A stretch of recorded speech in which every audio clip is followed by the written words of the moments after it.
नमस्ते। आज हम एक ऐसी यात्रा पर निकलेंगे जिसकी उम्मीद शायद ही किसी ने की होगी। एक ऐसे आदिवासी बाजार की कहानी जो शहर की भागदौड़ से बहुत दूर एक घने जंगल के बीचों बीच लगता है। चलिए इस दिलचस्प सफर को करीब से जानते हैं। तो चलिए सबसे पहले एक सवाल पर सोचते हैं। आखिर किसी बाजार को असली या ऑथेंटिक क्या चीज बनाती है? क्या वहाँ बिकने वाला सामान, या वहाँ का माहौल, या फिर वहाँ तक पहुँचने का वो मुश्किल सफर? ये कहानी हमें इसका जवाब ढूंढने में मदद करेगी। ये कोई मामूली बाजार नहीं है। सोर्स में इसे पता है कैसे बताया गया है? एक खूंखार जंगल के बीच लगने वाला एक प्योर देसी खूबसूरत बाजार। मतलब ये शब्द सुनते ही एक एडवेंचर वाली फील आ जाती है ना? एक ऐसी जगह जो जितनी सुंदर है उतनी ही जंगली और सच्ची भी। तो ये जगह है कहाँ? ये है पेशरार, झारखंड के लोहरदगा जिले में, रांची शहर से करीब 108 किलोमीटर दूर। मतलब ऐसी जगह नहीं जहाँ कोई भी यूं ही आसानी से पहुंच जाए। इसकी यही दूरी इसे और भी खास बना देती है।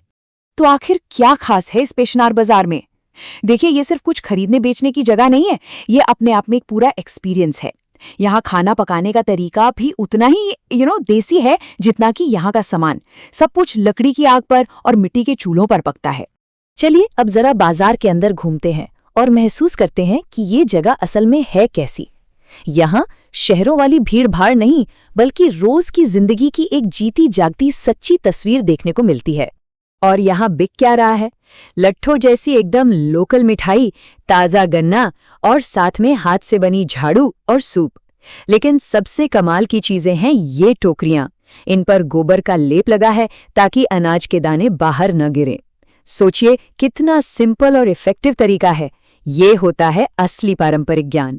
अच्छा, अब जरा कीमतों पर भी नजर डालते हैं। देखिए, एक मिठाई मिल रही है सिर्फ 5 रुपए में, वहीं एक हाथ से बना हुआ सूप 170 रुपए का है। इससे पता चलता है कि यहाँ की लोकल इकोनॉमी में मेहनत और कारीगरी की क्या कीमत है। तो ठीक है, घूमना फिरना हो गया है, अब आते हैं कहानी के सबसे जरूरी हिस्से पर, खाने की तलाश। जो व्लॉगर थे वो एक खास उम्मीद लेकर इस बाजार में आए थे, लेकिन जैसा कि अक्सर होता है, असलियत उम्मीदों से थोड़ी अलग निकली। तो हुआ ये कि वो ढूंढ रहे थे बढ़िया सा लोकल खस्सी मटन या फिर देसी मुर्गा, लेकिन वहां दोनों ही नहीं थे। मिला तो सिर्फ पोल्ट्री वाला चिकन। ये तो एक तरह से निराशा वाली बात थी।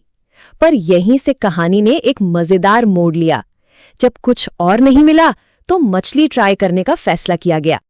और ये रही वो मछली, करीब 700 ग्राम की, जिसे व्लॉगर ने चर्बीदार कहा है। देखने में तो एक आम सी मछली है, पर यही इस पूरी कहानी का हीरो बनने वाली थी। अब आते हैं सबसे दिलचस्प हिस्से पर, इसे पकाने का तरीका। ये सिर्फ मछली को फ्राई करना नहीं था, ये एक पूरी कला थी, एक परंपरा थी जिसे वहां निभाया जा रहा था। तो ये पूरा प्रोसेस ही एकदम प्योर देसी था। पहले तो मछली चुनी गई, फिर एक लड़के ने वहीं पर उसे काटा, साफ किया। इसके बाद असली जादू शुरू हुआ। मछली को हाथ से पत्थर की सिल पर पिसे मसालों में लपेटा गया और आखिर में उसे लकड़ी की आग पर जलते मिट्टी के चूल्हे पर तला गया। हर स्टेप में एक सच्चाई थी, एक सादगी थी। और स्वाद का असली राज वो थे ये मसाले। कोई पैकेट वाला मसाला नहीं, कुछ फैंसी नहीं, बस हल्दी, धनिया, जीरा, मिर्च और लहसुन, वो भी पत्थर की सिल पर ताजा पिसे हुए। इसी से तो असली स्वाद आता है कि नहीं? और जब मछली तैयार हुई तो उसका स्वाद कैसा था?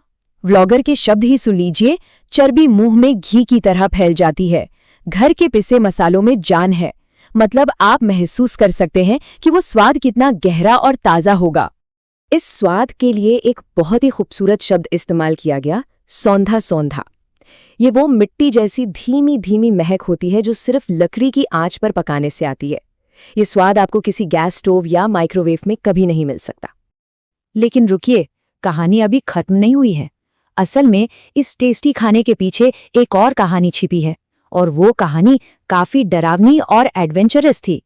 हुआ ये था कि बाजार पहुंचने से पहले ही व्लॉगर एक गलत मोड़ लेकर जंगल में बुरी तरह भटक गए थे।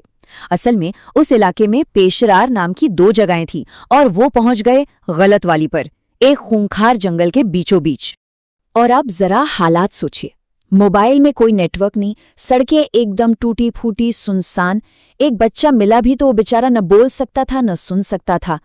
हालत इतनी खराब हो गई कि सिर्फ एक नेटवर्क सिग्नल ढूंढने के लिए उन्हें 4 किलोमीटर तक ऊबड़-खाबड़ रास्ते पर गाड़ी ऊपर चढ़ानी पड़ी।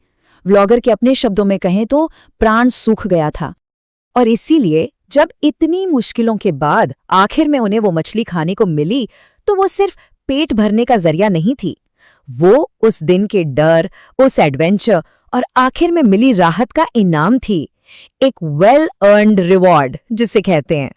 तो चलिए वापस उसी सवाल पर आते हैं जिससे हमने ये कहानी शुरू की थी। एक बेहतरीन सफर का मतलब क्या होता है? वो पाना जो हम ढूंढने निकले थे, या फिर वो खोजना जो हमें रास्ते में अचानक मिल जाता है? व्लॉगर खस्सी मटन ढूंढने गए थे, पर उन्हें मिली एक यादगार मछली और एक जिंदगी भर की कहानी। शायद सबसे अच्छे सफर वही होते हैं जो हमारी प्लानिंग के हिसाब से नहीं चलते।